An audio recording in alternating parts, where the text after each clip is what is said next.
It's one small step for man, one giant leap for mankind. Ask not what your country can do for you. Ask what you can do for your country. I have a dream that one day. The late 1960s in America marked a period of upheaval. There was the Vietnam War, anti-war protests, and other movements calling for an end to social injustices. It was a time when young adults coming of age led counterculture movements to address racial inequality, equal rights for women, world peace, and an end to poverty. And they did so in a way that rejected their parents' values and other social norms of the time. Many of them started using drugs, many became addicted to heroin and barbiturates, and many had fatal outcomes. Drug abuse skyrocketed among teens and young adults, and there were especially high numbers of overdose deaths among Japanese Americans, a community that was still coping with the hardships of daily life after having been incarcerated in U.S. concentration camps during World War II. Drug addictions also affected those returning from combat in the Vietnam War. Others joined gangs and committed drug-related crimes that led to prison sentences, but due to shame, denial, or not knowing who or where to turn to, families kept this out of the public eye. And then I happened to kind of get recruited to be National Youth Director for Japanese American Citizens League. And while I was there, the Asian movement, the JAC's office starts across the hall from JCL. A man named Tom Noguchi becomes the coroner for the county of Los Angeles. What that did was it gave us access to data on deaths in LA County. We talked to Tom and said, hey, Tom, like, this is what we're seeing. You know, what is it? And he explained to us this cause of death on these death certificates that say respiratory collapse or heart failure. You know, that's just masking drug overdose. So I issued a news release that there is this epidemic of drug overdose in the community. Because what it did was it became one of the catalysts for the community being aware of what's taking place with the kids. Because before, there was just this denial. The community still didn't want to believe that they had a problem. In December of 1972, the Asian American Drug Abuse Program, or AADAP, was formally incorporated as a nonprofit organization. AADAP partnered with other community-based groups and began operating a halfway house in the Crenshaw district to help drug addicts that were coming out of prison. Carl Nobuyuki got hired by the city of Gardena to be the director of the Youth and Community Services Department. Got the councilman Mas Fukai to take money out of his own pocket to incorporate the AADAP program. And so in the following year, Carl was able to convince the powers that be at Gardena City Hall to hire a consultant from DC, an Asian guy by the name of Paul Namkum, and then with the proper shepherding, it finally got funded. I came in later when I merged Asian Joint Communications with AADAP. Almost 98% of us were ex-convicts and ex-dope fiends. Some of us came out of Asian American hardcore. Probably around the same time, people maybe have heard of a group called Yellow Brotherhood. The movement with the AJC and AADAP to come together is so logical. I mean, we both wanted to do the same job. You know, we're just coming from a little bit different angles. The logo and motto was part of transitioning into AADAP. That person inside was in jail. And the person outside is to help them. And the concept of people needing people was why the logo was designed. In 1978, AADAP bought the Crenshaw Motor Hotel for $125,000 and transformed the old two-story motel into a facility that allowed the agency to run all operations, including its flagship residential drug treatment program, under one roof. It was riddled 100% drug addicts there and prostitution. So after we took care of everything ready, we were ready to go. We just went over there, knocked on the doors and told them to book. So then they took us over to the Crenshaw office. I said, oh man, we're not going to stay here, are we? No, we're going to clean it up. We're going to clean it up. Really? This is a long investment here. In all the rooms, we had to clean them all out. And we found a lot of hypodermic Really? needles. When we cleaned out all those dope fiends that were in the building at that time, the immediate positive impact that it had on the community. All the stores and businesses and everything around there were happy.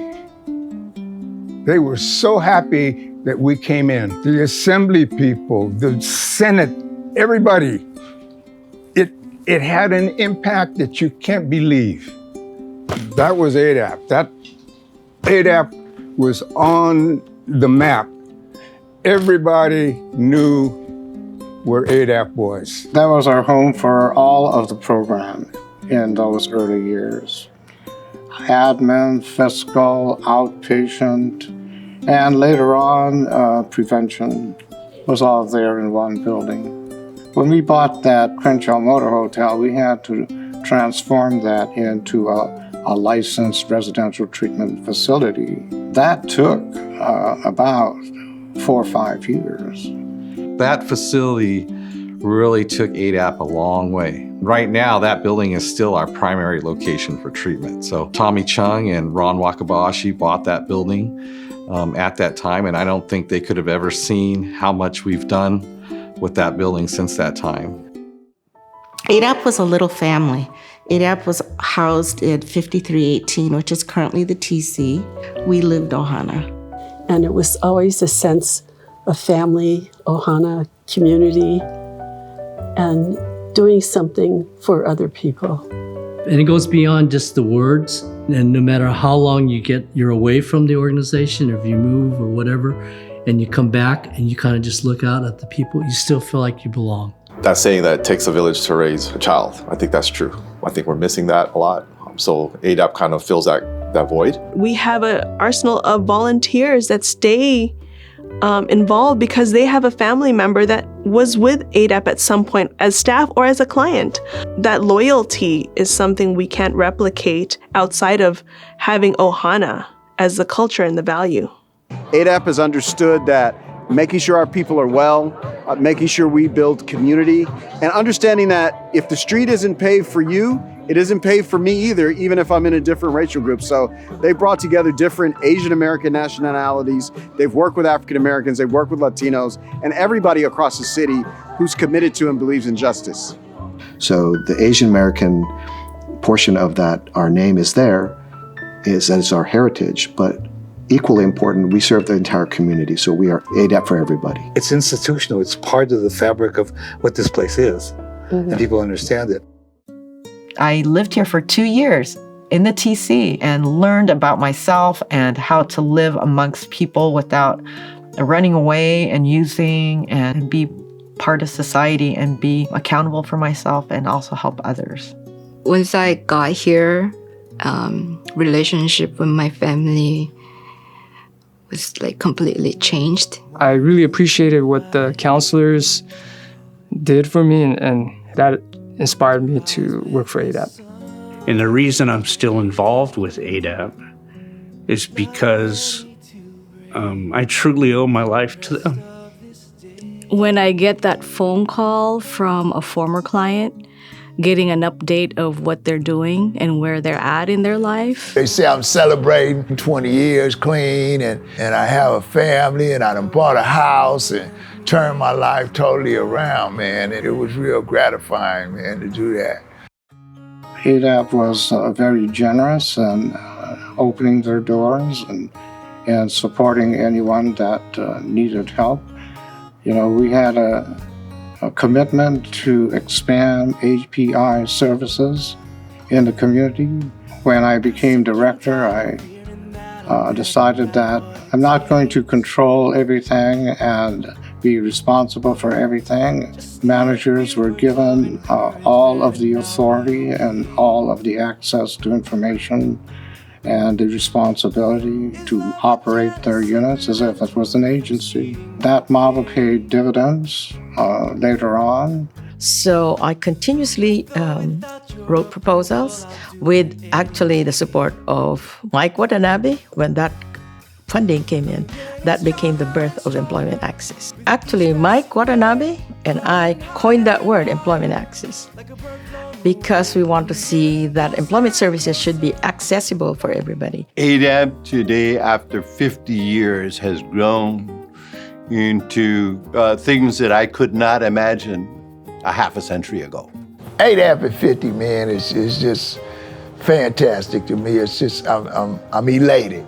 I think of it as the golden anniversary for this organization, and it is something to celebrate because not just the people that have worked here, but the people that they've helped along the way.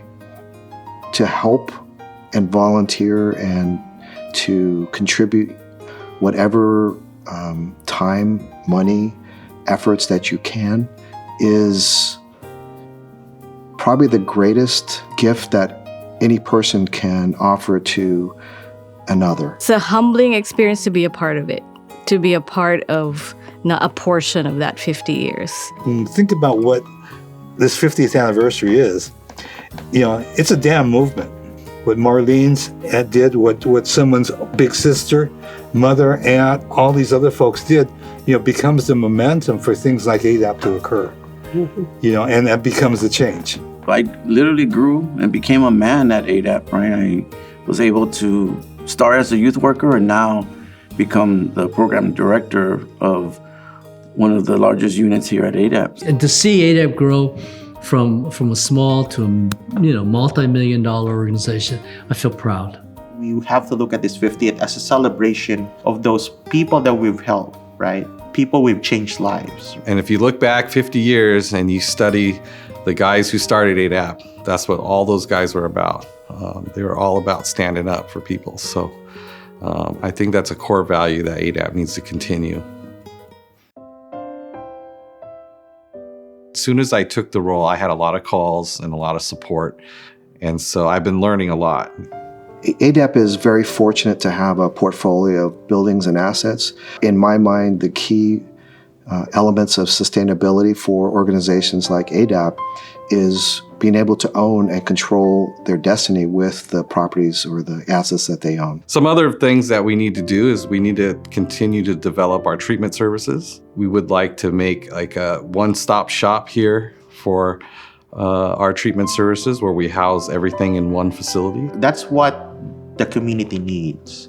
You don't have to jump one building to the other, and you don't have to see, a lot of people if you need different services. Get your answers in one area and get your services in the same area as well.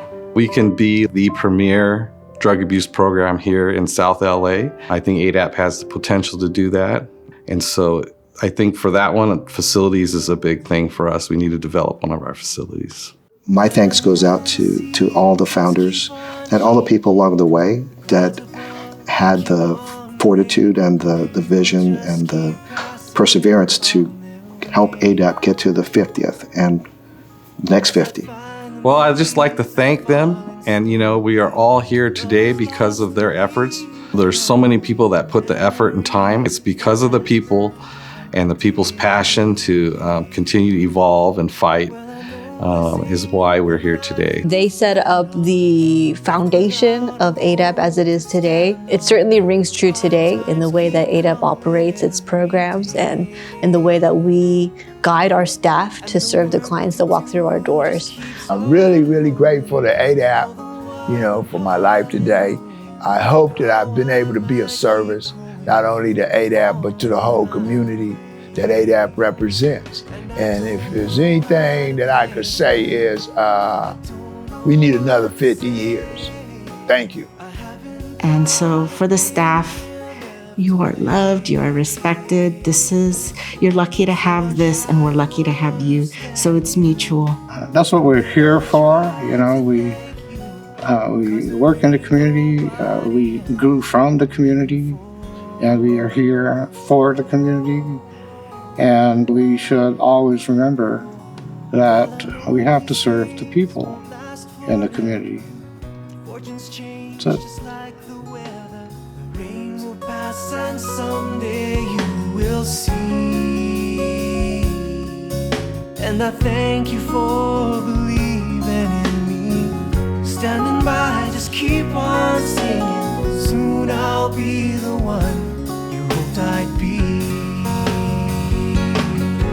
And I don't know how to thank you. I don't know what to say. I haven't got a thing here left to play. So I'll try to understand you, and then I'll try